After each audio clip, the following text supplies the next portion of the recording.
out there was going to be a video game and kind of the nature of it, I was like, that's hot. That is hot. So I was down for that for sure. We've made a game that is exploration, it is shooting, it is fighting, flying, driving, hacking. And on top of that, you get the hour-long Matrix movie interspersed within the game that you can't see anywhere else. If we fail, Neo fails. And that cannot happen at any cost.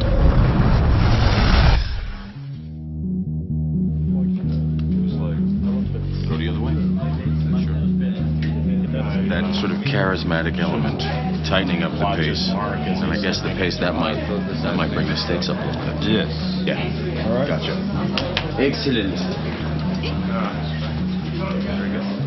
You know that saying, no one can tell you what the Matrix is, you have to see it for yourself?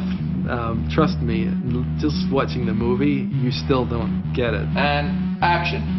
Morpheus. A sentinel for every man, woman, and child in Zion. This really is the first story that's being told in multiple mediums, and the video game is directly related to the movie. Matrix was like the first project that came my way that I just could not refuse. Like, that wasn't going to happen. I would have carried a bucket of water just to be involved with Matrix in some way. As with everything in the project, we are being very careful to keep it secret, because when it does come out, it will have more impact. All the actors signed on without even reading a script. I had no idea what kind of character I was playing. I didn't know if I was going to be playing, a paraplegic prostitute from Nebraska. For all I know, I could be like an alien stripper. I don't know what is going on. The first mention of the video game was that it was like a third movie. And it had this whole amazing, intricate story weaved into the stories of the movie. Has everyone arrived? All but the Nebuchadnezzar. Figures. Anything for an entrance. I don't remember Larry and Andy saying to me that there was going to be a game. I think I found out later. There's a game script too. There's a game. Oh, there's a game. So how it's, well, we'll get a script to you and you can see, but you got a lot of stuff in it. The game script was all this action, flipping out the car window, and I was like, how are they going to shoot all of this? They're going to shoot 2, 3, and this video game script. Uh-oh, heads up, guys, incoming. When Joel Silver's office called us to talk to us about The Matrix, my impression was that they were unnaturally interested in making a video game. They weren't just the normal directors, they really are in the culture that they were aiming to target. The Wachowskis have to budget every minute they get, and if they choose to pick up a controller and play a video game, I would say those guys are pretty hardcore. Then when I find out that they actually finish the games that they're playing, that means that you can have a conversation with them at a gamer's level. The brothers made it clear that they viewed the game as not just a merchandising deal like you would do making a Matrix lunchbox, but they really thought of it as what's going to be the most fun for the gamer and what's going to be a really fun game to play.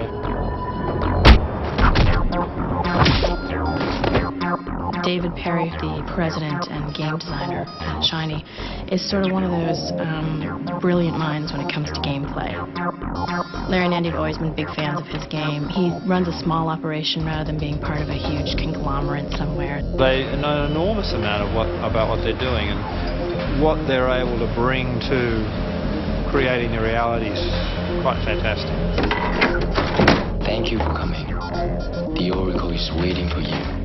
Usually they just take the original script and rehash it. It's Jurassic Park and you're running away from dinosaurs. Well, I saw that in the movie. I'm not really that interested in playing it.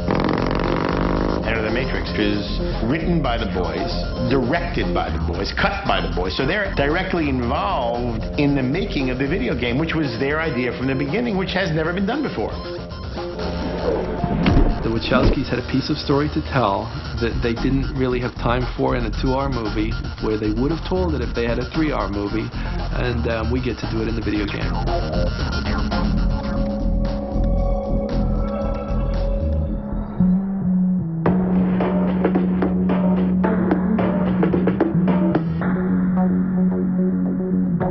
I think one of the things that really got the Wachowski brothers interested in Shiny was when I demonstrated our patented technology to try to make the actors look real within video games. Movie license games, if they're lucky, the character looks like the actor who was in the film, but usually they don't even get the rights to use that likeness. You don't get an engaging performance, and that's something that's entirely new here. Real actors giving real performances, real stories. It's here! I found the exit!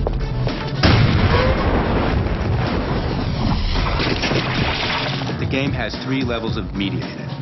One is full motion video, which is essentially stuff directed by Larry and Andy, in which they actually shoot on their sets with the principal actors.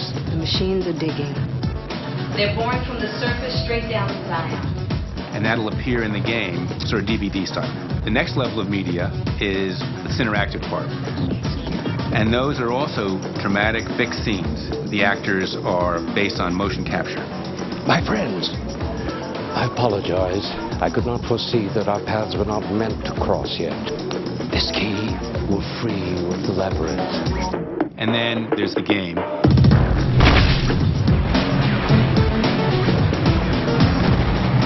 One of the things that's really been exceptional is that we've been able to share assets directly with the crew, Owen Patterson as well, because he was able to give us blueprints of things he hadn't even built yet. The look of the game is of interest to me. I want to ensure that the video game comes back, or the console game rather, comes back and feels like you are in the Matrix. Larry and Andy insisted that the same, incredible kind of resources that are used on a film set were used for this video game footage. That meant that all the same equipment was used, the same film stock, the same actors, all the same crew. There were hundreds of people on this set, and they're working on a video game.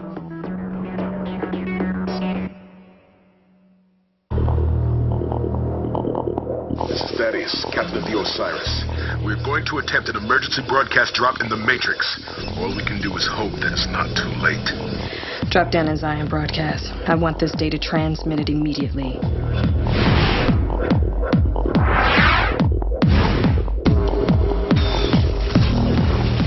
The game starts out 2 days prior to the beginning of the Reloaded script and follows the Osiris anime. The anime ends, the game begins, and then from that point forward it goes to the events that start the film. You're here. When you first enter the game, you can choose either Niobe or Ghost. When I read the Niobe character, Niobe is so much like myself. The only thing that she's really connected to is her heart as a soldier, and she's good at it. Any questions? No? Good. Then move like you got a purpose. Once she has her mind set on something, you are not going to change her mind, and she's going to do what she wants to do. And she'll do it until death. Ghost. The first time I spoke to Larry and Andy about Ghost, they described him as an Aztec Buddhist killer. He also carries a lot of the philosophical ideas of the brothers, so Ghost will often break into quotes from Nietzsche or Kierkegaard or Hume. Like Augustine, I'm dedicated to a higher purpose. What's that? Onanism. And then you've got my guy, who basically will try and avoid any dangerous situation. Operator. Even though he doesn't even go into the Matrix. Sparks, the P.O. Box area is locked up tight. Yeah, I noticed that. Ghost and Niobe have totally different paths they take. So if you play as Anthony, it's not the same game as you play as Jada. It's a different game. I'm going to take the lead along that path to draw them out. You nail them as soon as they show themselves. Like Ghost and Niobe, you will encounter the same challenges that we encounter in the movie, and there's constantly this life and death pressure. Then your job is to go into the Matrix and retrieve that parcel that the crew of the Osiris have left you. You explore an entire power plant. The airport, the freeway, the sewers. You get to spar with Trinity. Each one of these beats is unique unto itself. They are a little mini game. That means that every time you start to get good at something and you move a level, you're going to sort of have to get good again. Morpheus is on the freeway just ahead of you. The game is a driving game, it's a shooting game, it's a martial arts game. There's so many permutations to everything. The fight engine that we're using for The Matrix is actually a completely new fight engine where you're running on walls and flipping off the walls and doing cartwheels to pick up new weapons. We have all of that in this video game. Each character has hundreds more moves than the average fight game, and looking at 500-600 moves per character. The other thing that we thought was really important was we make a driving game where you are as hard as nails and you're trying to get to your hard line in whatever way possible and bullets fly. We felt it would be a little bit unfair to make a Matrix game that only took place in the Matrix, so we thought we'd do at least a piece of it that touches into the real world. The idea behind the hovercraft section was to create not only a fantastic sort of real world for the gamers, but also to work throughout the entire timeline of the game. We also end the game at the same moment in time as the film, just in a different location. One of the other things in the game is we have what we call it focus mode, where this is when the characters free their minds and they truly show their full power. The characters are a little less affected by gravity.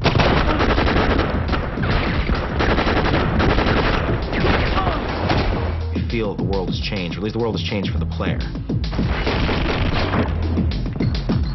On top of it all, the camera moves were directed by Larry and Andy, so that a cool action moment takes on that flair that it would in a film. In a video game, usually they'll just stick the camera here and it'll attach to the guy's head and it'll follow him perfectly as he moves, which isn't cinematic.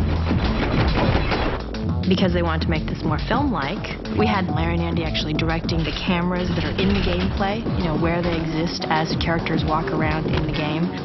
There's secret levels, there's things you can hack into. You can go into the code like Neo and like Trinity, like they all did when they first became part of the Matrix. They all started as hackers, and that's what the player's doing.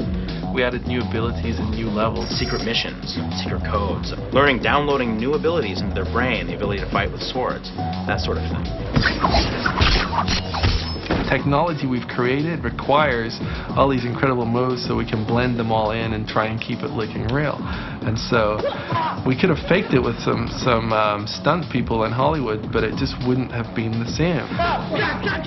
So what we really wanted to do was try and capture a real human body, you know, landing on the floor or doing some kind of aerial kick. And the only way to do that is with motion capture.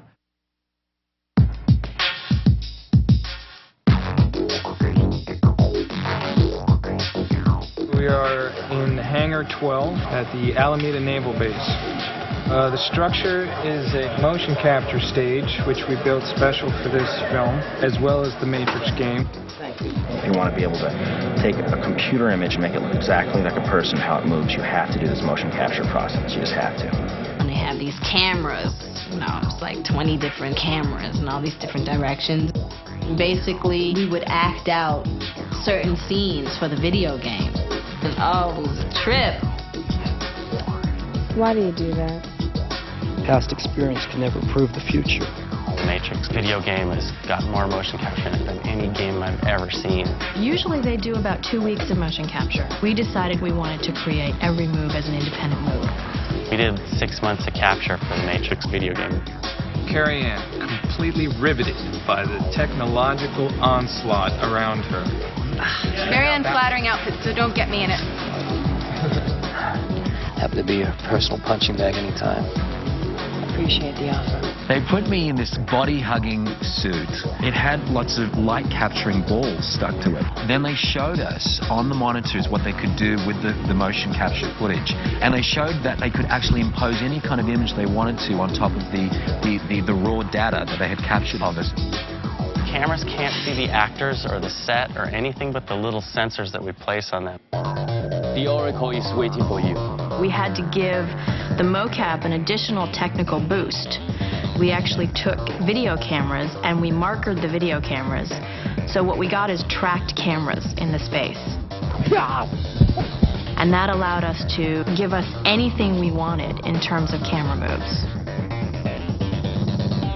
like using all these makeshift vehicles, like the Firebird. It's like this wooden platform with these foam sticks on these C-stands that we're using as doors, and that's probably where I did my real acting. It was just actors in a space. A carpeted floor, huge rig above us with infrared cameras, probably giving us cancer. We had nothing, so everything was using our imagination. Shit. Niobe almost didn't make it. We need you here. Lawrence Fishburne said to me one day, he said, "You look like 10 pounds of shit in a 5-pound bag." For an actor being in an open environment with nothing but these red, oppressive lights glowing down upon you, I mean, how is she going to react to that? How are all the actors going to react to that? It's very refreshing to be able to work with these people who are so excited to be working on a game of all things. You know, they're actors, they want to do big movies in general, but both Jade and Anthony were so excited to work on something like this. Damn.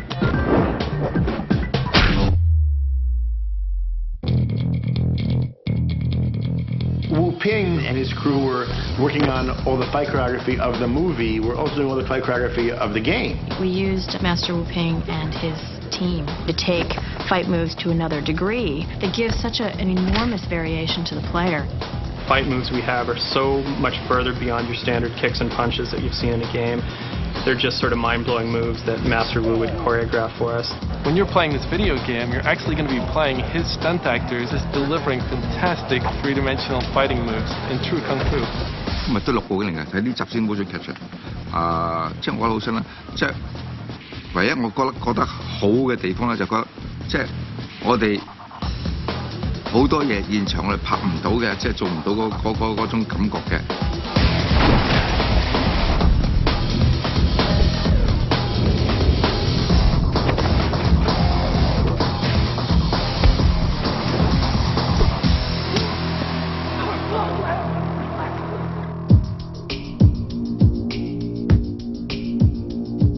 We had all the major actors in for facial capture, in which they actually perform their parts very, very much like they would do in terms of on a film set. Although you're just capturing their face, so then you can take that image and that performance and put them into many different environments. All these tiny, tiny balls all over my face to capture every single movement of my face. The facial motion capture on Hugo here. Ron's using a glue that's for eyelashes, fake eyelash glue that women would use. Yeah, over there. Over there! Where are you right now?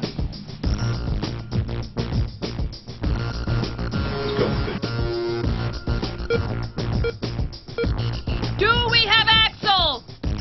They'd go roll, and you'd have to do like the same line, 20, 30 times.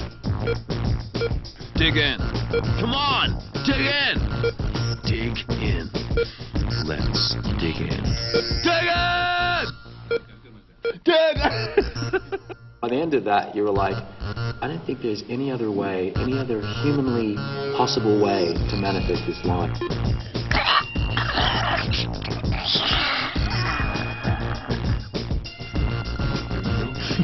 We had the actors say the same line 15 different ways, which means every time you play it and you get into that circumstance, you have a slightly different way of them saying it, which suddenly becomes much more human, much more realistic. Yeah, I noticed that. I think in some ways, the process of doing facial capture and motion capture has been really good for working out our acting skills. Cat. Tumble. Tank. Roll. Jump. Lick. Pin. It's a very special key, meant only for the one. Will you bring it to him? What does it unlock? The future. In the video game, there's certain information from the film footage that you don't get from the movie. Operator. In the video game, you actually see when I get the call that Morpheus needs me on the freeway. I need to talk to Morpheus. Believe me, Niobe, he needs you. Where is he? Just follow the sirens. Let's go. You also get to see the situation with Ghost and Trinity. You kind of feel that there's this, like, what is what's going on with them? Well, you find out in the video game what's going on with them, you know? And with Locke and I. Niobe, I have something to tell you. In the movie, you kind of get a sense that something might be going on, but they don't really focus on it. I couldn't let you go, Niobe. You also get an opportunity to kind of get to know some of the other characters that are in the movie that you might see, like Roy Jones, for instance. He has a fight scene with Sarah.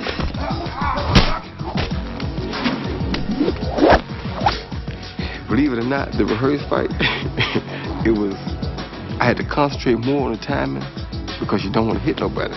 And see, I'm used to concentrating on timing so I can hit somebody. You standing here. And at the same time, not let him hit me. Because the kicks and stuff he's throwing, if they do hit you, oh, you gonna feel them. Matter of fact, I think I did get hit one time. What calling it? Oh, he going back to Hong Kong.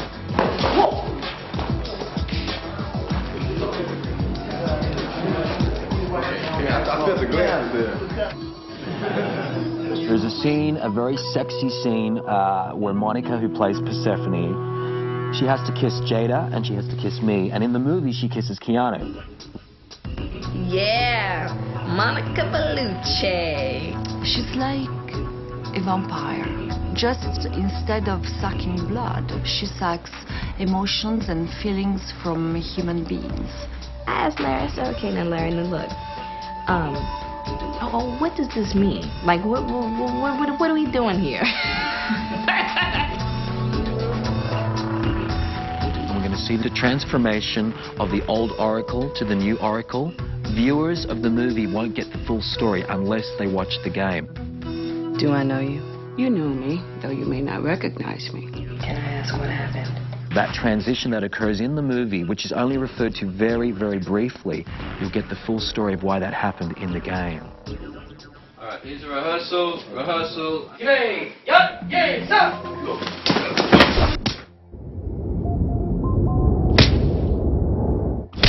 On one day, Jada Pinkett may be working on a scene in the movie. The next day, she may be doing motion capture for the game. The next day, she'll be shooting a scene for the game. I presume that you were present during this latest act of insubordination.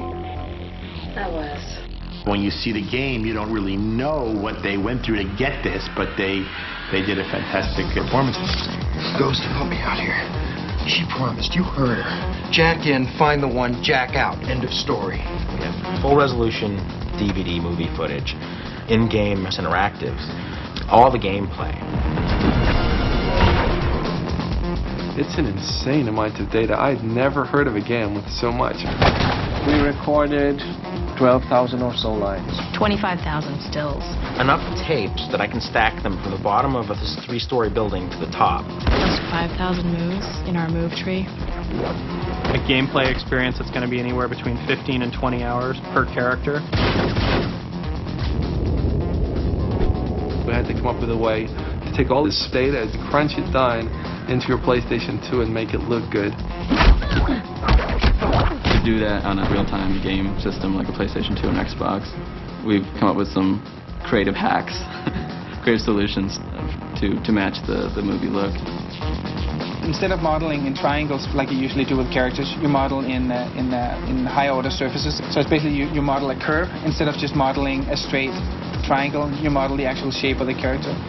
I basically created a tool that you can put in all the animations in as high quality as possible and link them all together. It's not going to be clipping like in other games. They basically cheat the code. He sits there and tries to fiddle with it so that you can have what looks like a far more complicated move with using just this much of the system's capability.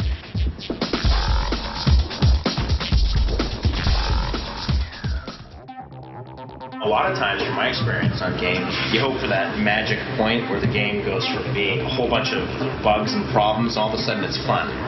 And that's usually at the very end of the project. We're far out. We have a big stretch of time to make it better. It's already really fun. I'm having a really good time just playing it right now. Okay.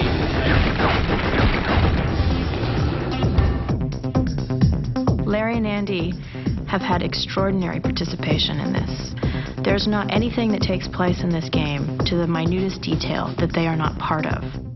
The visual effects we're doing for the game, we're treating no differently. They're done to the same level of quality, the same resolution, done by the same companies from the movie. This is Zion Control to the logos. Welcome home. Thank you, Control. You're going to see versions of shots that you'll find in the movie sort of reworked from Ghost and Niobe's point of view. Well, it's good to be home. Damn good. You don't have $1 million visual effects shots in games normally. Dane Davis is doing all the sound effects, and his team over there have been fantastic about taking, for instance, the sound of a hovercraft going through the tunnels and using the same sound effect in the game.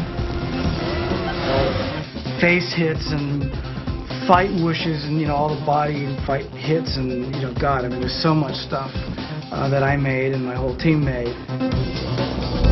It's just it's all about that unity. It's all about making it all seem like one big piece.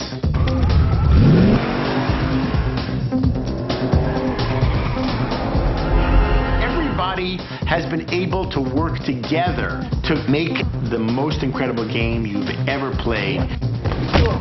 You gotta see it. I mean, you gotta see it. When you grab hold of those controls and when you start punching those buttons, I mean, you'll see you can do things you've never done before. There's a lot of things revealed in our game that this is the only place you're going to find it out. There's also some glimpses of movie 3, which I think you'll find interesting.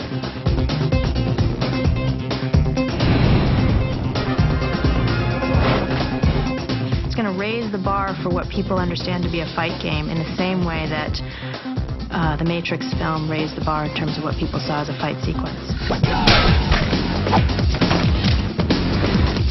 I'm really excited to be a video game character. I think it'll be pretty cool playing myself, so I'm kind of looking forward to that. I can't wait to see the game, I can't wait to play the game, I can't wait to see the film. Dr. Feelgood can fix you up. The world has not seen anything like this game. This is just going to be groundbreaking stuff. Really? Is that the last shot? Wow. That was Major Smith's last shot. I think that's it for the game.